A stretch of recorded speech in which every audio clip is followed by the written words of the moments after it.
Hey guys, it's Kai from Lucas Land and Royals. Hope you're doing well. Today is Sunday morning.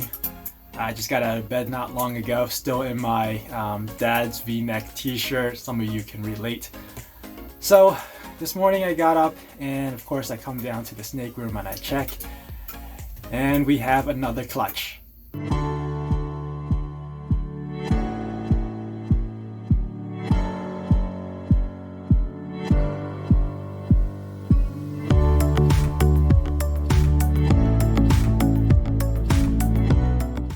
Egg pulling is a pretty exciting time, and I get to do that in the morning today because it is Sunday.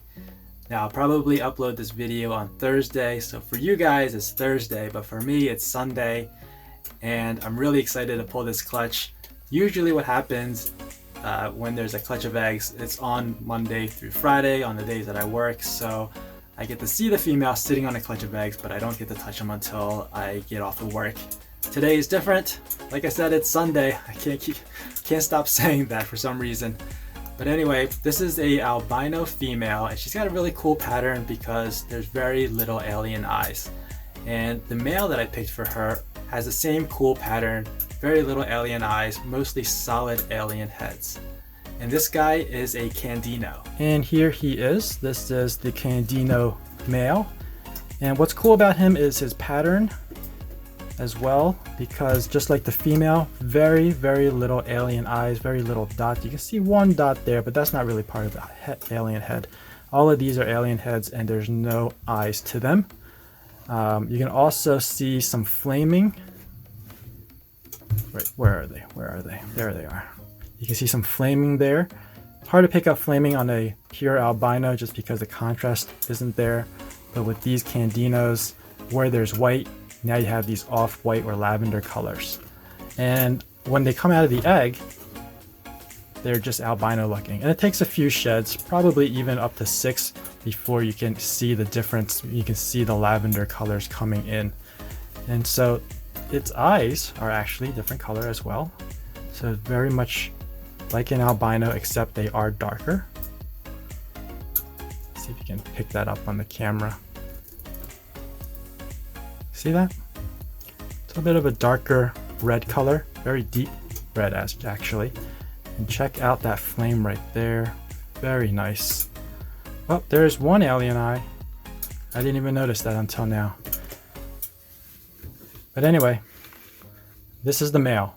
Now since he was the only Candino out of his clutch, I figured the odds have to even out somehow.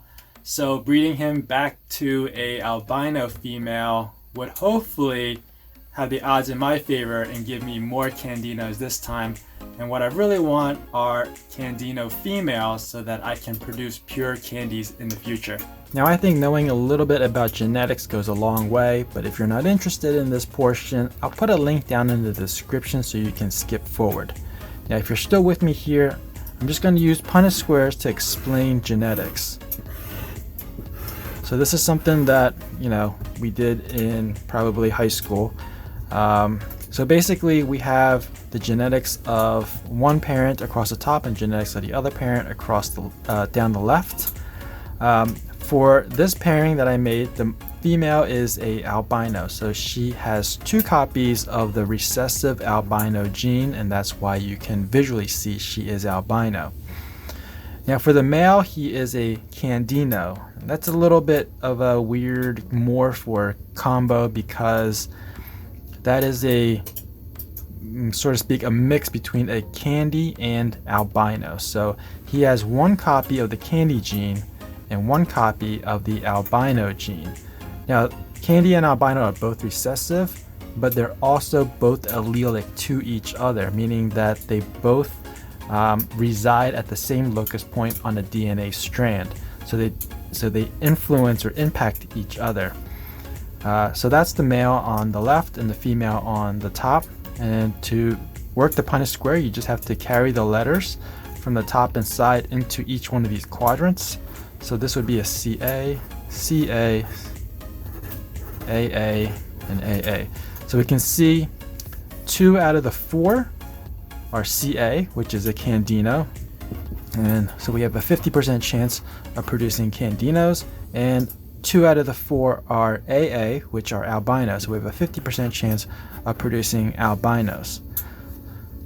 So if I took the Candinos from this pairing out of this clutch and in theory let them grow up and pair them back to each other or back to the father, what I would get is, well, a female is Candino across the top, a male Candino across the left, down the left.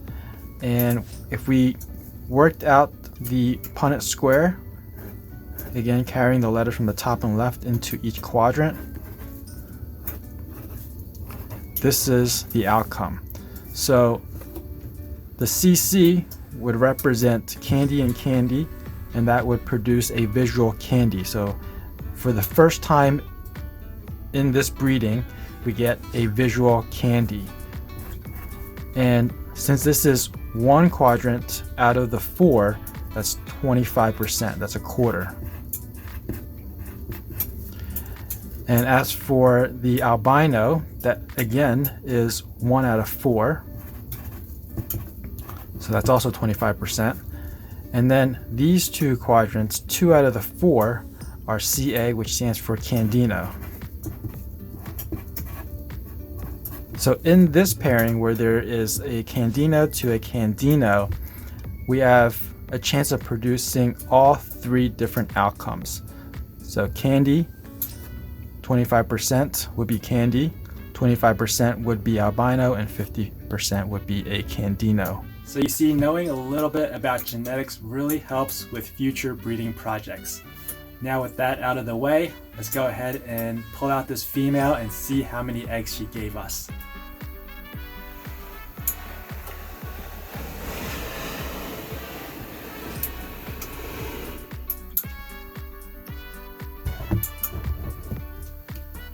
This might be a pretty large clutch. She gave me, I think, 8 eggs last season, but there were slugs. Just go ahead and move things out of the way that are just going to get in the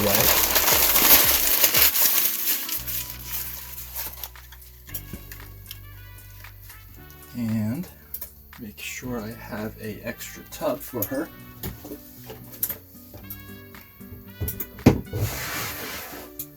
Okay. Whew. She's not gonna give these up easily, that's for sure. Where is she?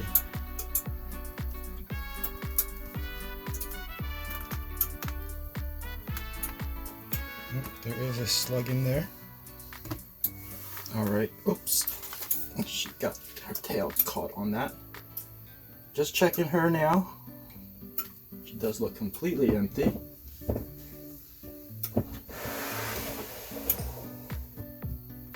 Ooh, it's a weird position.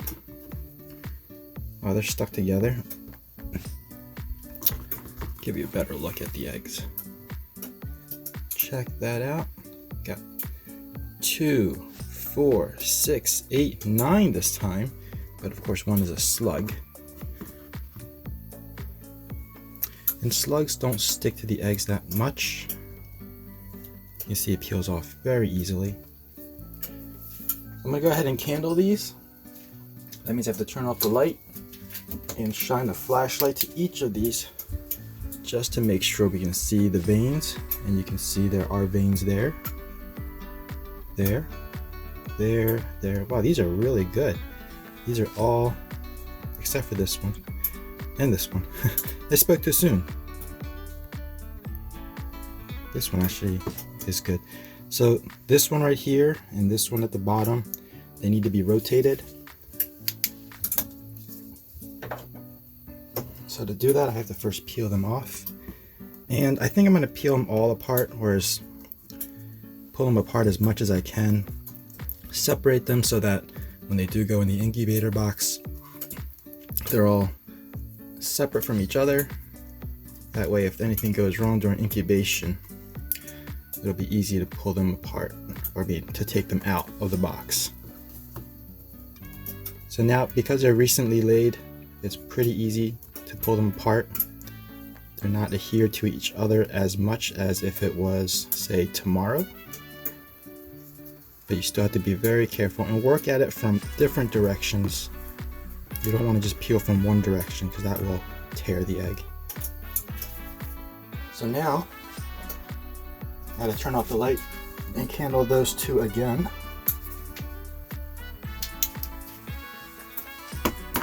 I'll just show you. So it's in this position. You can see the veins are on the flashlight side. You see the veins are on the flashlight, are on the right side of your screen. So if we turn it, and now the veins are on the top, and you see that circle right there in the center? Right there, this circle, that's the embryo. So that's how we know that's the right side up for that egg. And we'll do the same thing with this one. Again, the left side has very little veins, the right side has all the veins. So we're going to turn it. And right there, the embryo is right there. So now we have the right side up. Now we can just mark all of these so we know the tops.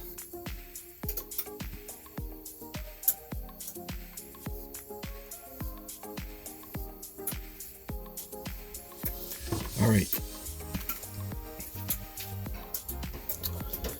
Like I said, I want to pull them all apart.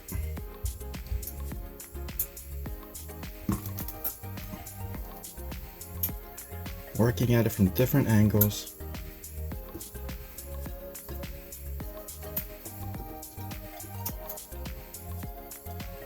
You don't want to just pull. You want to kind of rotate them so they peel off from each other.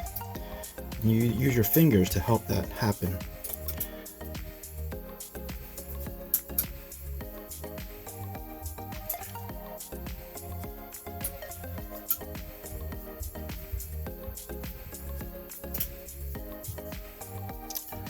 Very delicate process here. Definitely don't want to tear any of these. If you think about it, it took an entire year for the female to produce a single egg. You don't want to waste all that effort. The snake's effort as well as your own. So these are tough to peel apart. I'm just gonna leave it. I think, you know, the chances of them all going bad is pretty low. So now that I have all the eggs here, I'm gonna put these into my incubator box. I'll set these up here so we can keep everything on screen.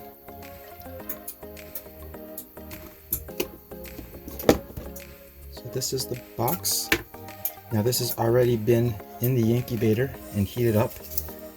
And you can see there's some condensation along the edges, which is a good sign that there is enough moisture in here. So this is very easy to set up. I haven't done a video of how to set this up, but basically it's perlite on the bottom, any kind of moist substrate that can hold moisture, even a sponge. I see some people use just rubble or rocks, and that'll work as well, as long as it keeps the water from sloshing around. But I like using perlite because it's white and just like to keep things clean looking.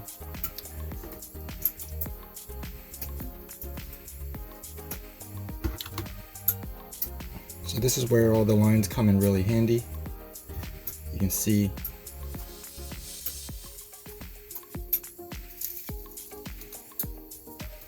I like to kind of push them together, and then we'll just use the straws to kind of keep them all together. You'll see what I mean. So these are just straws that I cut up. Each straw is cut up into about 3 sections.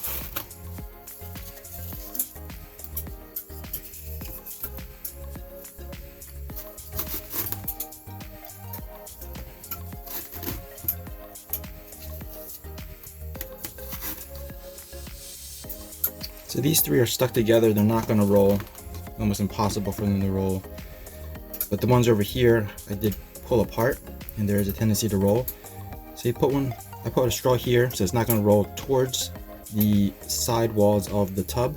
And obviously it can't roll in this direction because this guy's blocking it, as well as this one. This one's kind of wedged in between all of these.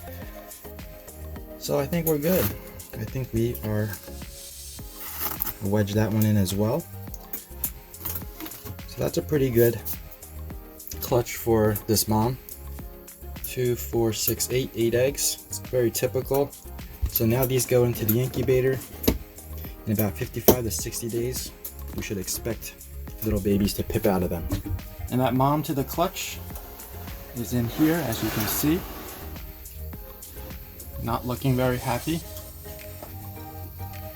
What I do now is just add in about 2 gallons of tap water.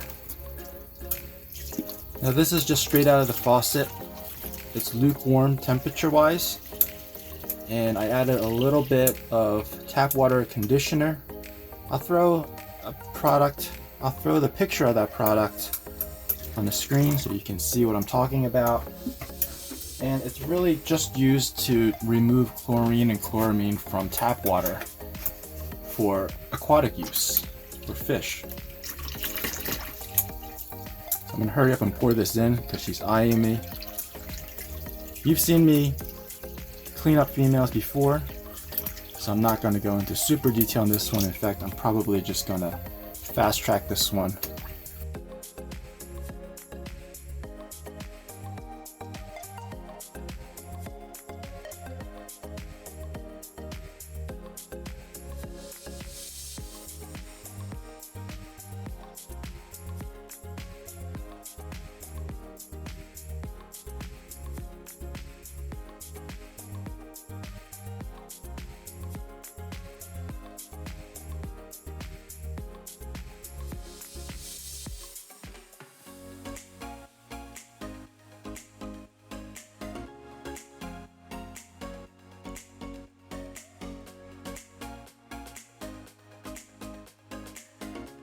I hope you enjoyed this video. If you did, please give me a thumbs up. If you want to be informed of future uploads, make sure you're subscribed and hit that notification bell.